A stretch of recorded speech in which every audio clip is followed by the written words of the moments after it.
Mysterious ship Decloaks and joins the fight for Earth. Admiral Chen Martinez stood on the bridge of the starship Defiance, watching the enemy fleet appear in space. The alien ships looked like dark shadows against the stars. There were so many of them that they blocked out the light from distant suns. He counted 3,000 enemy warships, each one bigger and more dangerous than anything Earth had ever built. His own fleet had only 200 ships.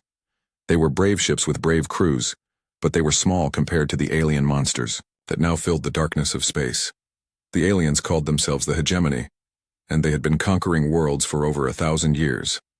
Now, they had come for Earth. "Admiral, incoming transmission from the Hegemony flagship," said Lieutenant Parker from her station. "Put it on screen," Martinez replied, his voice steady despite the fear in his heart. The alien commander appeared on the main display. It was tall and thin, with gray skin and large black eyes. When it spoke, its voice was cold and emotionless. "People of Earth," the alien said, "you have seen what happened to your colonies. Mars is gone. The stations around Jupiter are destroyed. Your settlements in the outer system are nothing but dust. You are alone now, and you cannot win against us. Surrender your planet, and we will let some of you live as slaves. Fight us and we will kill everyone." Martinez stepped forward. "This is Admiral Chen Martinez of the Earth Defense Force. We will never surrender. Earth is our home and we will defend it with our lives." The alien's face showed no emotion. "Then you will all die. You have 1 hour to reconsider. After that, we will begin the attack." The screen went dark. Martinez looked around the bridge, at his crew. They were young men and women, most of them barely out of the military academy. They had trained for space combat, but none of them had ever faced anything like this. "Orders, sir?" asked Captain Williams, his second in command. "All ships to battle stations," Martinez said. "Spread the fleet in defensive formation around Earth. We make our stand here." The hour passed quickly. Martinez watched as his ships moved into position. They were good ships with powerful weapons and strong shields, but they were so few against so many. The Hegemony had destroyed dozens of worlds. They had technology that Earth could barely understand. But Martinez and his crew would fight anyway, because that was what humans did when their backs were against the wall. "Sir, the aliens are moving," reported Lieutenant Parker. On the screen, the massive Hegemony fleet began to advance. Their ships moved in perfect formation like a school of deadly fish swimming through the darkness. Their weapons were all ready, charging, creating a red glow that made them look like demons from hell. Martinez opened a channel to all Earth ships. "This is Admiral Martinez to all vessels. Today we fight for our world, our families, and our future. We may be outnumbered, but we are not beaten. Every shot counts. Every second we hold them back gives Earth more time. Let's show these aliens what humans are made of." The first Hegemony dreadnoughts opened fire. Beams of red energy lanced out across space, striking the outer edge of the Earth fleet. The frigate Courage took a direct hit and exploded in a ball of fire. Then another ship died and another.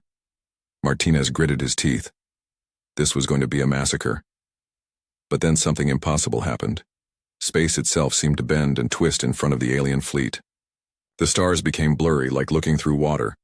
A strange humming sound filled the bridge, even though sound could not travel through space. "What's happening?" Martinez demanded. "Unknown energy signature, sir," Parker said, her fingers flying over her controls. "It's massive, bigger than anything we've ever detected." The distortion grew larger and larger until it was bigger than Earth's moon. Then suddenly it was gone. In its place hung a ship. But calling it a ship did not seem right. It was huge, larger than any of the Hegemony dreadnoughts, larger than Earth's biggest space stations. Its hull was dark metal covered with strange patterns that seemed to move and shift when he looked at them. It had no windows that he could see, no obvious weapons, no markings of any kind. Both fleets stopped firing. The mysterious ship hung in space between them, silent and still. "Where did it come from?" whispered Captain Williams. "I don't know," Martinez replied. "Can we scan it?" "I'm trying, sir, but our sensors can't penetrate its hull. Whatever it's made of, it's not like any metal we know." Martinez stared at the strange vessel. Was it another enemy? Had the Hegemony called for help? Or was it something else entirely? "Sir?" Parker said, her voice tight with tension. "The ship is powering up."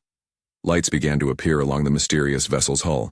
They pulsed in patterns that reminded Martinez of a heartbeat. The ship seemed to be waking up from a long sleep. "All ships, prepare for..." Martinez began. He never finished the sentence. The mysterious ship moved so fast that it seemed to teleport. 1 second it was hanging motionless in space. The next it was in the middle of the hegemony fleet. And then it began to fight.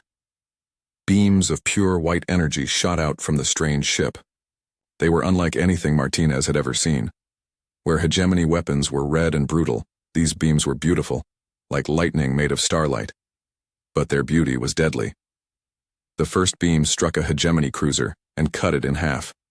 The two pieces spun apart, venting atmosphere and debris. The second beam destroyed a dreadnought so completely that it simply vanished, leaving nothing behind but empty space. "My God," whispered Williams. "Look at that." The mysterious ship was dancing through the alien fleet like a shark among minnows. Its weapons fired again and again, and each shot destroyed an enemy vessel. The hegemony ships tried to return fire, but their weapons could not penetrate the strange ship's defenses. Their most powerful beams simply disappeared when they hit its hull. In less than 5 minutes, the mysterious ship had destroyed over 100 hegemony vessels. The alien fleet was in chaos, ships crashing into each other as they tried to escape the deadly newcomer. Is it helping us?" asked Parker. Martinez could hardly believe what he was seeing. The mysterious ship was definitely attacking the hegemony, not Earth. But who was controlling it? Where had it come from? "Sir, incoming transmission," Parker reported. "It's from the unknown vessel." "Put it through." The screen flickered and then a face appeared. Martinez felt his heart stop. It was a human face.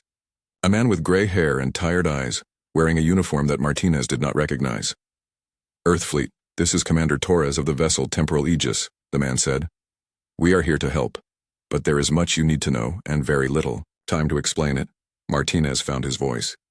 "Commander Torres, this is Admiral Martinez. Who are you? Where did you come from?" Torres smiled, but it was a sad smile. "That's a very long story, Admiral.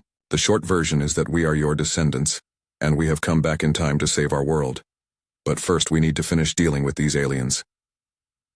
The mysterious ship continued its deadly work, cutting through the hegemony fleet like a hot knife through butter, but Martinez barely noticed. His mind was reeling from what he had just heard. Time travel? Descendants? It was impossible, but the evidence was right in front of him.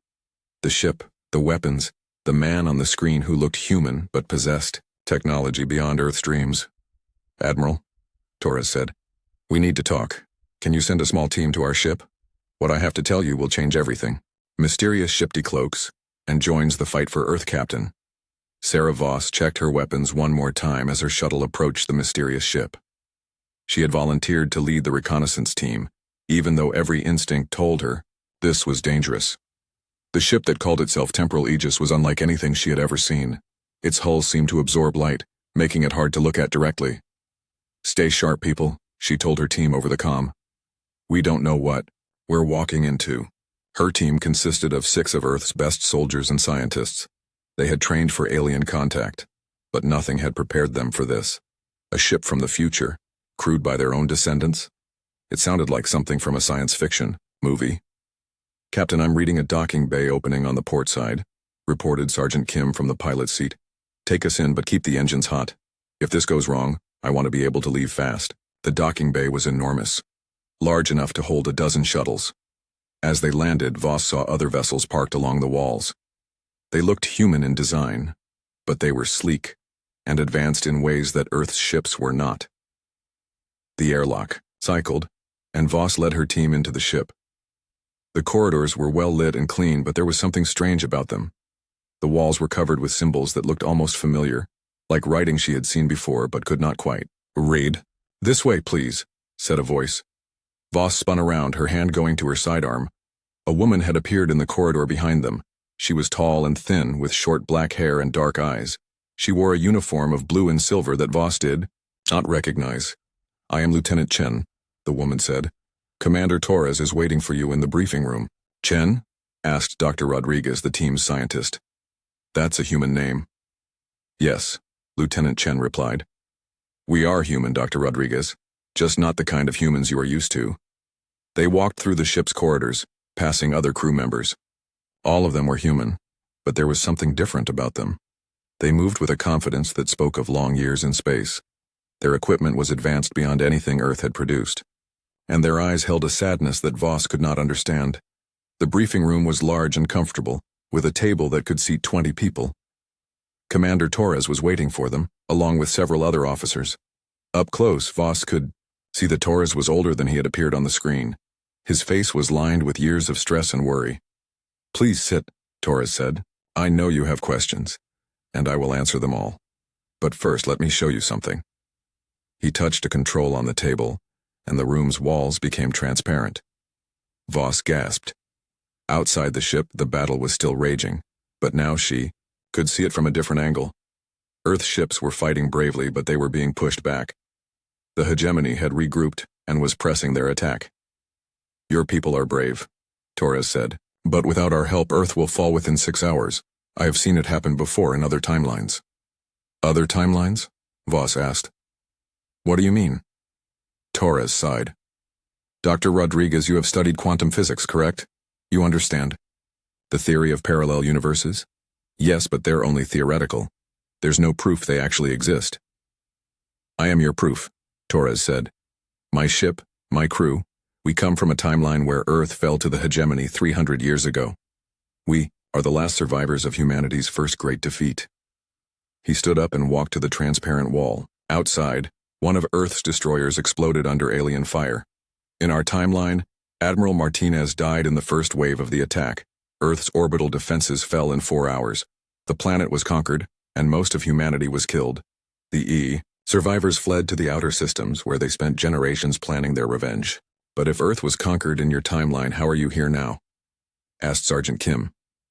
Torres turned back to face them. "We developed time travel technology. It took us 200 years, but we finally managed it. Our plan was simple. Go back in time and prevent Earth's fall. Give humanity the tools and knowledge they needed to win." Dr. Rodriguez leaned forward. "But if you change the past, won't that create a paradox? If Earth doesn't fall, then you would never have developed time travel in the first place." "You are correct," Torres said sadly.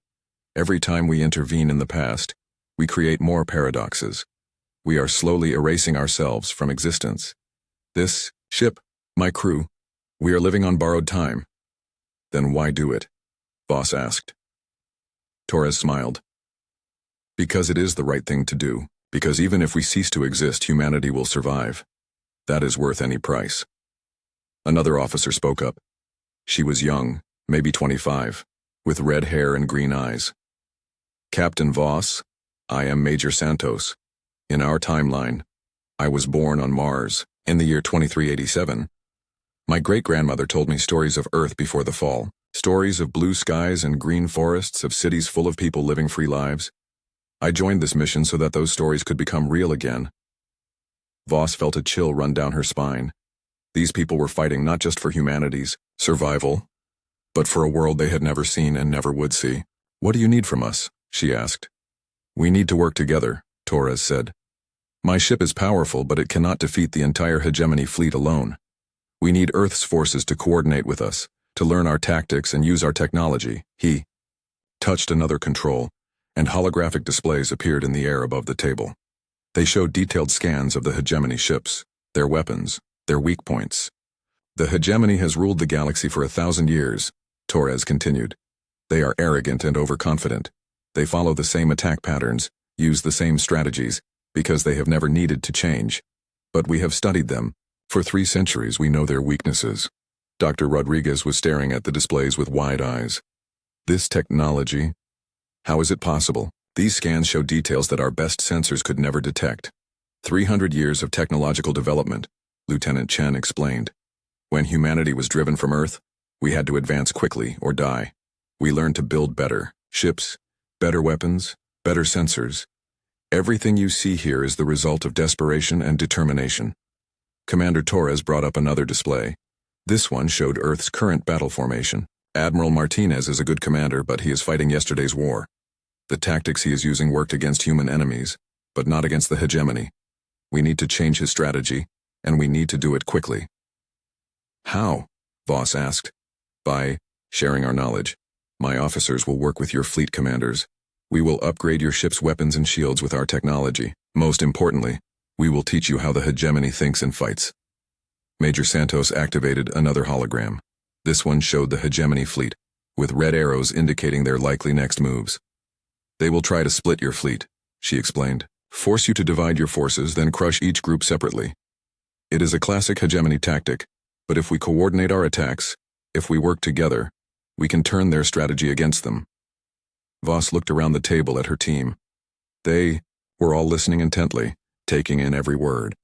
This was beyond anything they had trained for, but it was also their only hope. Commander, she said, if we do this, if we work together, can we actually win? Torres was quiet for a long moment. I do not know, he said finally. This is the 14th timeline where we have tried to save Earth. The previous 13 all failed, though each time we came closer to success. But this time feels different. This time your people are fighting harder, thinking faster, adapting quicker than in the other timelines. What made the difference? Dr. Rodriguez asked. Torres smiled, and for the first time, it was not a sad smile.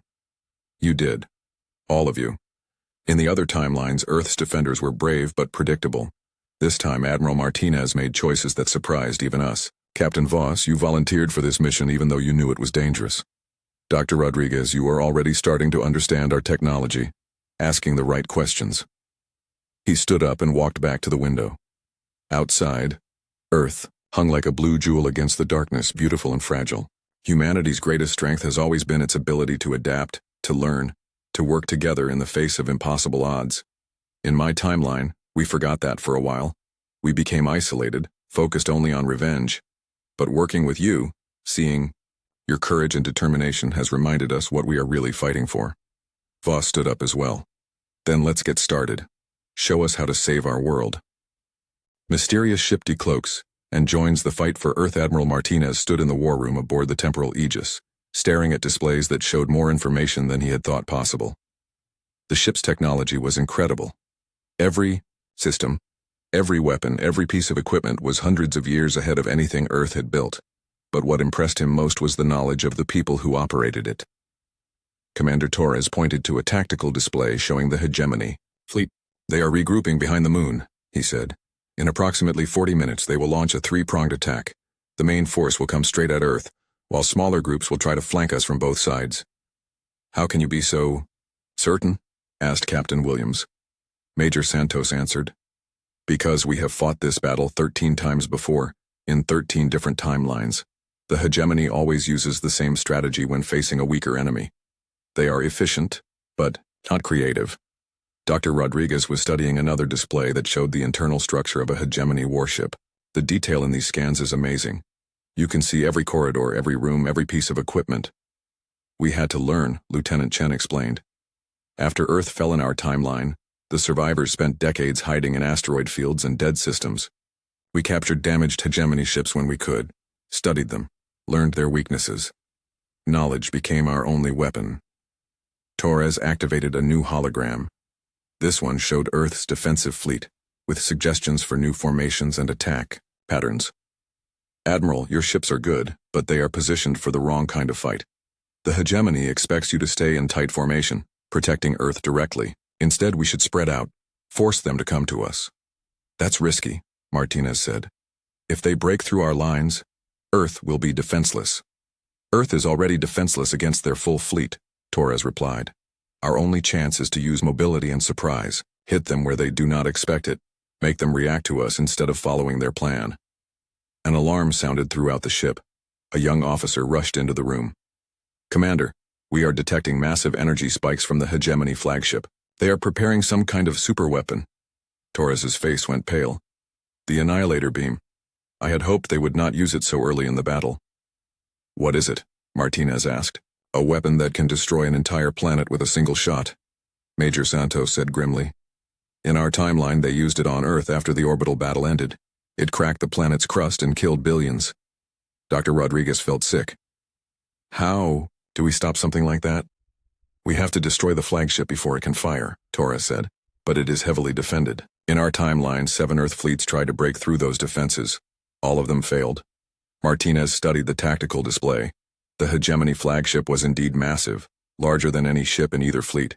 It sat in the center of the alien formation, surrounded by layers of protective vessels. What makes this timeline different, he asked. You said this was the 14th attempt, What changed? Torres was quiet for a moment. You did, Admiral. In the other timelines, Earth's commanders tried to win through brute force. They attacked, directly suffered heavy losses, and failed. But you have shown different thinking. When we arrived, instead of treating us as another threat, you listened. You adapted. And your people, Lieutenant Chen added, looking at Captain Williams and Dr. Rodriguez. They ask good questions. They learn quickly. In the other timelines, it took hours to establish trust and cooperation. This time, it happened in minutes. Major Santos brought up another display. There is something else that is different this time. Our ship's chronometer shows that the timeline is more stable here. Usually by this point in our intervention, reality would be starting to break down around us. But something is anchoring us to this timeline. What do you mean? Dr. Rodriguez asked. Every time we change the past, we create paradoxes, Torres explained. We exist because Earth fell, but if we prevent Earth from falling, then we should never have existed to come back in time. The universe tries to resolve this paradox by erasing us from reality. He walked to a display that showed something like a graph, with wavy lines that pulsed and flickered. This shows our temporal stability. In the other timelines, by now these readings would be deep in the red zone. My crew would be starting to fade from existence, but look at this. The lines on the graph were steady with only small fluctuations. We are more stable than we have ever been. Something in this timeline is different, something that helps anchor us to reality. Captain Williams studied the readings. What could cause that? We think it is the cooperation between our crews, Major Santos said. When people from different timelines work together, share knowledge and experiences, it creates a kind of quantum entanglement. The more we work together, the more stable both timelines become. Admiral Martinez felt a spark of hope. So by working together, we are not just improving our chances of winning the battle, we are also helping you survive. That is our theory, Torres said. But we will not know for certain until the battle is over. Another alarm sounded. Commander, came a voice over the comm system. The hegemony fleet is beginning to move. Estimated. Time to weapons range, 35 minutes. Torres turned to Martinez. Admiral, we need to move quickly. Are you ready to coordinate a joint attack? What do you need from us? Everything. Your fastest ships will work with our reconnaissance craft to gather real-time intelligence. Your heavy cruisers will coordinate with our destroyers for the main assault, and the Defiance will need to work directly with the Temporal Aegis for the final push against their flagship. Martinez nodded. I will give the orders. Wait, Dr. Rodriguez said. I have been studying your technology. I think there might be a way to improve our chances even more. She brought up a display showing Earth ship designs next to the temporal refugees' ships. Your technology is incredible, but it is designed for long-range missions and stealth operations. Our ships are built for direct combat. If we could combine the two designs, merge your defensive systems with our weapons. Battlefield upgrades, Lieutenant Chen said, her eyes lighting up. It is possible. We have modular technology that can be installed on your ships in minutes. Torres nodded slowly. It is risky. If we transfer too much of our technology too quickly, it could destabilize both timelines. But if it works, how long would it take? Martinez asked. 20 minutes per ship, Major Santos said. We could upgrade your entire fleet before the battle begins. Do it, Martinez ordered. For the next 30 minutes, the space around Earth buzzed with activity. Shuttles flew between the two fleets, carrying advanced technology and technical teams. Engineers from both timelines worked side by side, installing new weapons systems and defensive screens on Earth's ships. Dr. Rodriguez found herself working directly with the temporal refugees' chief scientist, a brilliant woman named Dr. Park. Together they developed modifications that neither could have created alone. Your quantum resonance theory is fascinating, Dr. Park said as they calibrated a new shield generator. In our timeline, we never thought to apply it to defensive systems. And your temporal mechanics are incredible, Dr. Rodriguez replied. The way you stabilize paradox fields could revolutionize our understanding of physics. As the two scientists worked, they began to notice something strange. The modifications they were making were working better than either of their calculations had predicted. It was as if the technology from both timelines was naturally compatible, designed to work together. This should not be possible, Dr. Park said, staring at the readings. The efficiency improvements are far beyond what we expected. It is as if our technologies were always meant to be combined, Dr. Rodriguez said. Commander Torres appeared in the engineering bay. How is the work progressing? Better than we had hoped, Dr. Rodriguez reported. The technology integration is proceeding faster than expected. It is almost as if our equipment recognizes each other. Torres smiled. Perhaps it does. After all, your technology is the foundation that our technology was built on. In a way, they are the same systems, just separated by 300 years of development. 5 minutes to weapons range, came the announcement over the comm system. Admiral. Martinez's voice echoed through both ships. All crews, this is Admiral Martinez. In 5 minutes we will face the greatest threat humanity has ever known. But we do not face it alone. We fight alongside warriors from our own future. People who have already sacrificed everything for this moment. He paused, and when he continued, his voice was strong and clear. Today we fight not just for Earth, but for every human who has ever lived, and every human who will ever be born. We fight for the past that made us who we are, and for the future that our children will inherit. Let's show the galaxy what humanity can do when we stand together. In the war room of the Temporal Aegis, Commander Torres watched as the upgraded Earth fleet moved into position. For the first time in 14 timelines, he allowed himself to hope. All ships report ready, sir, Major Santos reported. Torres nodded. Then let us make history. All units engage the enemy. Mysterious ship Decloaks and joins the fight for Earth. The first phase of the battle was unlike anything Admiral Martinez had ever experienced. Earth's ships, now upgraded with technology from the future, moved through space with a grace and power that took his breath away. The destroyer Phoenix, which had been struggling with engine problems for months, now flew like a dancer, its new temporal drives allowing it to appear and disappear across the battlefield. Hegemony cruiser bearing 27 Mark IV, called Captain Williams from his station aboard the Defiance. Range, 50,000 kilometers. Target acquired, replied Lieutenant Parker. New weapons system is locked on. Fire. The beam that shot from the Defiance was not the red energy lance that Earth ships usually fired. Instead, it was a stream of pure white light, beautiful and terrible. When it hit the Hegemony cruiser, the alien ship's shields did not just overload, they shattered like glass, leaving the vessel defenseless. Direct hit, Parker reported. Enemy shields are down completely. Martinez watched in amazement as the cruiser exploded. In all his years of fighting aliens, he had never seen Earth weapons penetrate Hegemony defenses so easily. Admiral, came Commander Torres's voice over the comm. Your fleet's performance is exceptional. The technology integration is working better than we had hoped. Across the battlefield, the same story was being repeated. Earth ships that had been outgunned and outmatched were now fighting as equals. The heavy cruiser Determination destroyed 2 Hegemony destroyers with a single salvo. The frigate Courage, rebuilt after being damaged in the first attack, danced between enemy fire and struck with precision that would have been impossible with its old systems. But the most impressive sight was the coordination between the two fleets. Earth ships and temporal vessels moved together like parts of a single organism. Where Earth ships provided raw firepower, the temporal refugees provided speed and stealth. Where the future humans had advanced technology, Earth's forces provided numbers and determination. This is incredible, Dr. Rodriguez said from her position on the Temporal Aegis's bridge. The way our forces are working together, it's as if we had been training as a combined fleet for years. Major Santos nodded from her tactical station. The quantum entanglement between our timelines is stronger than we thought. Your crews are learning our tactics almost instantly, and our people are adapting to your aggressive fighting style. On the main display, the battle looked like a deadly ballet. Hegemony ships, confused by tactics they had never encountered before, struggled to respond. Their formations, perfected over centuries of conquest, crumbled under attacks that came from unexpected angles. Enemy flagship is charging its main weapon, reported Lieutenant Chen from the sensor station. Commander Torres's face hardened. The Annihilator beam. All ships concentrate fire on the flagship's power core. We cannot let that weapon charge to full power. Every ship in the combined fleet turned toward the massive Hegemony flagship.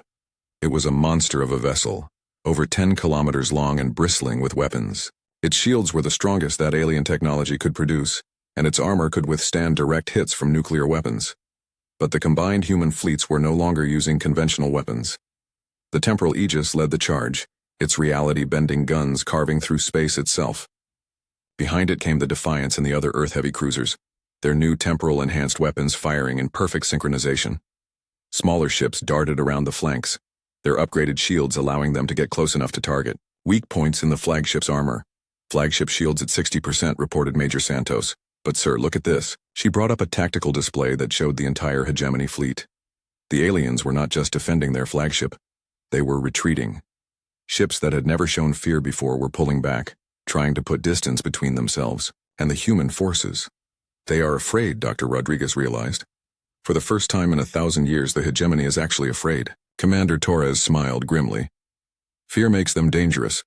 A cornered animal fights hardest just before it dies. As if to prove his point, the hegemony fleet suddenly changed tactics. Instead of their usual disciplined formations, they began attacking wildly, throwing everything they had at the human forces. Suicide ships loaded with explosives raced toward Earth's vessels. Heavy cruisers overloaded their weapons to dangerous levels, firing shots that could cripple their own systems. They are going berserk, Captain Williams observed as he watched a hegemony destroyer ram itself into one of Earth's frigates, destroying both ships. It is desperation, Torres replied. They know they are losing, and they cannot accept it. The hegemony has ruled the galaxy for so long that the idea of defeat is impossible for them to understand. The battle around the flagship intensified. Every few seconds, another hegemony ship exploded, but the aliens kept coming. Their return fire was wild and inaccurate, but there was so much of it that some shots were bound to hit. The cruiser Independence took a direct hit from 3 enemy ships at once. Its new shields held, but the ship was badly damaged. The destroyer Quickstrike lost its engines and began drifting helplessly toward the moon. We are taking casualties, Admiral Martinez reported. But the enemy is taking worse. Admiral, came an urgent voice from Lieutenant Parker. The flagship's main weapon is almost fully charged. Estimated firing time, 3 minutes. Martinez looked at the tactical display. The hegemony flagship shields were down to 30%, but that was still enough to protect it from most attacks. And in 3 minutes, it would fire a weapon that could crack Earth like an egg. Torres, Martinez called. We need a new plan. I know, the temporal commander replied. There is only one way to stop that weapon. The temporal Aegis has to get close enough for a direct assault on the flagship's core. That's suicide, Major Santos protested. Their point defense systems will tear us apart. Not if the Earth fleet provides cover, Torres said. Admiral, I need your ships to clear us a path. Get us within 10 kilometers of that flagship, and we can disable the weapon. Martinez did not hesitate. All Earth ships, form up on the temporal Aegis. We are going in. What followed was the most dangerous few minutes of the entire battle. The combined fleet charged straight at the heart of the hegemony formation, taking massive damage but never stopping. Earth ships absorbed punishment that would have destroyed them with their old technology, while the temporal vessels used their advanced systems to confuse enemy targeting. The frigate Hope exploded when 5 enemy ships focused fire on it at once. The cruiser, Steadfast, lost half its hull to a hegemony plasma cannon. But for every human ship that fell, 3 alien vessels died. 5 kilometers to the flagship, reported Lieutenant Chen. Their point defenses are targeting us. The temporal Aegis shuddered as dozens of enemy weapons hit its shields. The lights on the bridge flickered and sparks flew from damaged consoles. Shields at 20%, Major Santos called out. We cannot take much more of this. We do not need much more, Torres replied. Dr. Rodriguez, are you ready? The Earth scientist was working at a jury-rigged console, her fingers flying over controls that combined human engineering with temporal technology. The quantum resonance torpedo is ready, but I need to be closer to guarantee a hit. 2 kilometers. Chen reported. 1 kilometer. The hegemony flagship loomed in front of them like a metal mountain. Its weapons were firing constantly now, a storm of energy that lit up space like a second sun. 800 meters. 500. Close enough, Dr. Rodriguez shouted. Firing quantum resonance torpedo. The weapon that emerged from the temporal Aegis was unlike anything ever built. It was not a missile or an energy beam, but a sphere of twisted space-time that moved through normal matter as if it did not exist. It passed through the flagship's armor, through its corridors and bulkheads, until it reached the exact center of the ship's power core. Then it exploded. But this was not a normal explosion. The quantum resonance torpedo did not destroy the flagship's core. It turned it inside out, creating a pocket of reversed space-time that consumed the ship from within. The massive hegemony flagship simply folded in on itself and disappeared, leaving nothing behind but a few pieces of twisted metal floating in space. For a moment, the entire battlefield was silent. Then slowly, the remaining hegemony ships began to retreat. Their flagship was gone, their superweapon destroyed, and their fleet in ruins. The aliens who had conquered 100 worlds were running from Earth. All enemy ships are withdrawing, reported Captain Williams, his voice filled with disbelief. Admiral, I think we actually won. Martinez looked around the bridge of the Defiance, seeing the same amazement on every face. They had done the impossible. They had defeated the hegemony, but the victory came with a price. On his display, Martinez could see the casualty reports coming in. 43 Earthships had been destroyed or severely damaged.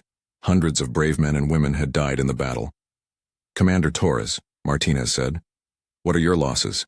There was a pause before Torres replied, and when he did, his voice was strange.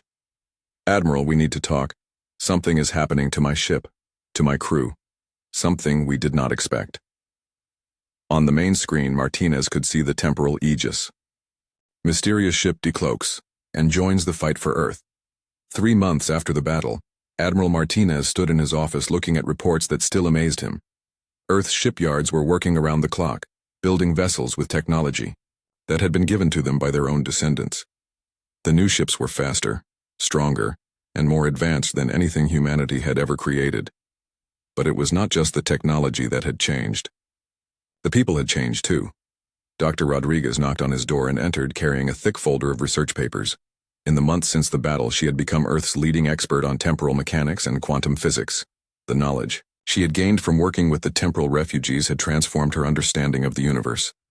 Admiral, the latest reports from the outer colonies, she said, placing the folder on his desk. The rescue missions are going better than we hoped. Martinez opened the folder and smiled. The star charts that Commander Torres had left behind had been incredibly accurate. Earth's ships were finding colony after colony that had been thought lost forever. Some had been conquered by the hegemony and were now being liberated. Others had been hiding in remote systems, cut off from Earth and fighting a lonely war of survival. How many colonies have we re-established contact with? He asked. 47 so far, Dr. Rodriguez replied. And we are getting reports of hegemony ships fleeing from systems throughout this sector. The word is spreading that humanity can fight back and win. Martinez nodded. The defeat of the hegemony fleet at Earth had been more than just a military victory. It had been a psychological blow to an empire that had seemed invincible. For the first time in 1,000 years, other species were beginning to rebel against their alien rulers. What about the new ship designs? He asked. The prototypes are exceeding all expectations. The Defiant-class cruisers are 40% faster than our old ships, with shields that can withstand direct hits from hegemony dreadnoughts, and the new Temporal-class destroyers can actually bend space-time to appear anywhere on the battlefield, instantly. Dr. Rodriguez activated a holographic display that showed the technical specifications. The most amazing thing is how well our engineers have adapted to the new technology. It is as if they already knew how to build these systems, as if the knowledge was just waiting in their minds to be awakened. Martinez had noticed the same thing. Throughout Earth's military and scientific communities, people were having breakthrough moments, sudden insights that led to incredible advances. It was as if the temporal refugees' knowledge had somehow spread to everyone who had been involved in the battle. Captain Williams entered the office, now wearing the insignia of a rear admiral. His promotion had come after he successfully led the liberation of the Mars colonies, using tactics that seemed to come from nowhere, but proved devastatingly effective against hegemony forces. Sir, we just received a priority transmission from the Centauri system, Williams reported. The colonists there are requesting immediate assistance. A hegemony retaliation fleet is moving toward their system. How large? Martinez asked. Approximately 800 ships, sir. Much larger than any force we have faced since the Battle of Earth. Dr. Rodriguez frowned. 800 ships? That is a massive commitment for the hegemony. They must be planning something big. Martinez stood up and walked to the window that looked out over Earth's orbital shipyards. Construction crews were working on the latest batch of ships, incorporating more and more advanced technology with each new vessel. How many ships can we deploy? He asked. The Fifth Fleet is ready for immediate departure, Williams replied. 200 ships all equipped with the new temporal enhancement systems. Admiral Chen has volunteered to lead the mission. And the new weapons systems? Fully operational, sir. The quantum resonance torpedoes have been tested and proven effective against hegemony shields. The reality distortion cannons can punch through their armor like it was paper. Martinez made his decision. Give Admiral Chen the green light, and Williams, Send a message to all the liberated colonies. It is time for humanity to go on the offensive. As Williams left to carry out his orders, Dr. Rodriguez remained behind. She was studying a datapad that showed readings from the temporal sensors they had installed throughout Earth's system. Admiral, there is something else we need to discuss. The temporal readings around Earth are still showing unusual activity. What kind of activity? It is hard to explain. Ever since the temporal Aegis disappeared, we have been detecting small fluctuations in space-time. They are too weak to be dangerous, but they are definitely artificial. She showed him a graph with small but regular spikes. These readings appear every few days, always at the same time, always in the same location where the temporal Aegis vanished. Martinez studied the data. What do you think it means? I think Commander Torres and his crew are still out there, somewhere in time and space. They may not exist in our timeline anymore, but they left an echo, a shadow that still affects our reality. As if summoned by her words, Martinez's communication console chimed with an incoming message. But when he activated it, the screen showed only static. Then, faintly through the electronic noise, a familiar voice spoke. Admiral Martinez, this is Commander Torres. Both Martinez and Dr. Rodriguez stared at the screen in shock. The image was weak and flickering, but they could make out Torres's face, though he looked more ghostly than before. Torres, how is this possible? Your ship disappeared months ago. We exist now in the spaces between timelines, Torres replied, his voice echoing strangely. We are neither fully real nor completely gone, but we can still observe, still help. When needed. What do you mean? The hegemony force moving towards Centauri is not a normal retaliation fleet. They are carrying a weapon even more dangerous than the Annihilator beam. It is called the Timeline Disruptor, and it can erase entire star systems from history. Dr. Rodriguez leaned forward. That is impossible. The energy requirements alone would be astronomical. The hegemony has been developing this weapon for 500 years, Torres continued. They have never needed to use it before, because no species has ever posed a real threat to their empire. But humanity's victory at Earth has changed everything. They are desperate enough to use their ultimate weapon. Martinez felt a chill run down his spine. How do we stop it? The same way you stopped the Annihilator beam. Quantum resonance technology can disrupt the Timeline Disruptor's field generators. But you will need to modify your weapons based on specifications that we are transmitting now. New data began flowing across Martinez's screen. Technical information that was even more advanced than what they had received before. Admiral, Torres said, his image growing fainter. There is something else you need to know. This will be the last time we can contact you. Each communication weakens our connection to reality. After this, we will fade completely into the void. Between timelines. Torres, wait, before you go I need to know something. Why us? Why did you choose this timeline to save? Torres smiled, and for a moment his image became clearer. We did not choose this timeline, Admiral. You did. In all 14 timelines we visited, this was the only one where humanity showed the courage to work with strangers from the future, to trust people they had every reason to fear. You welcomed us as allies instead of treating us as enemies. But more than that, he continued, you showed us something we had forgotten in our timeline. You showed us what humanity looks like when it fights not just for survival, but for hope. When it fights not just to win, but to protect something precious. The image flickered more rapidly now. We came here to save your timeline, but you ended up saving ours too. By working together, by showing us what we could be, you gave our existence meaning even as we faded from reality. Will we ever see you again? Dr. Rodriguez asked. In a way, you see us every day. Every time one of your engineers has a breakthrough insight. Every time one of your ship captains makes a tactical decision that seems to come from nowhere. Every time humanity does something that surprises even itself. That is us. We have become part of your timeline now, part of your future. The communication was breaking up badly now, Torres's voice becoming almost impossible to hear. Remember us, Admiral.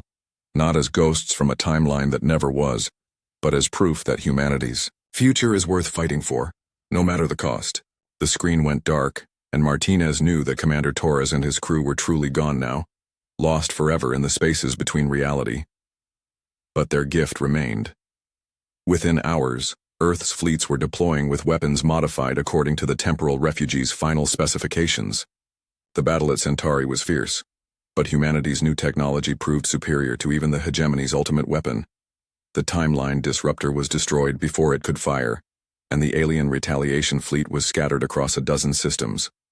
Over the following years, humanity continued to expand, liberating colony after colony, building ships that seemed to improve with each new generation. Other species began to join the rebellion against the hegemony, inspired by humanity's example of courage and determination.